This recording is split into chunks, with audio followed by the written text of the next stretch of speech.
siya, pwede naman sumama.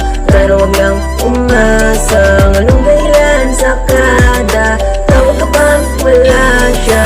Pwede naman sumama, siguro naman ay wala siya. Ang mga nangyari sa atin lang. Ramdam ko naman na gusto mo ko, kaya alam ko na yung mga titig mo. Kung gusto mo ng laro, sabihin mo. Let's go, next one, next time. Kanina pa ka nakatitig sa'kin, parang muna akong lalamunin. Naka-ready na yung place, alam mo na ang dapat na gawin. Gusto ko yung mga titig mo, kung matakas ka, makasama lang ako. Wawa naman yung boyfriend mo, naglalala na sa'yo. Pwede naman sumama, kano wag lang umasa.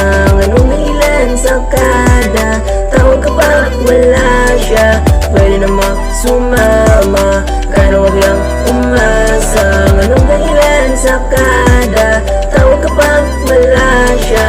Kung dahilan, mag-miss school ka, siguro yung walang katabi. Ikaw na gumawa ng plano natin para di niya alam. Di mo kasi ako matiis, hindi kita masisi. Ba't ka lumalapit?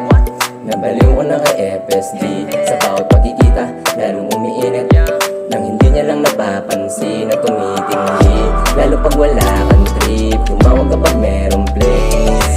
Dapat siguradong safe, mahirap nang ma-miss yung babe. At kung magkataon sa ganun, mapatunayan ko sa'yo kung gano'n ba ako kalandi.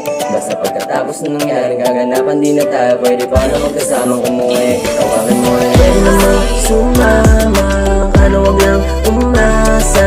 Anong dahilan sa kada tawag kapag wala siya? Pwede naman sumama, kano wag lang umasa. Anong dahilan sa kada tawag kapag wala siya?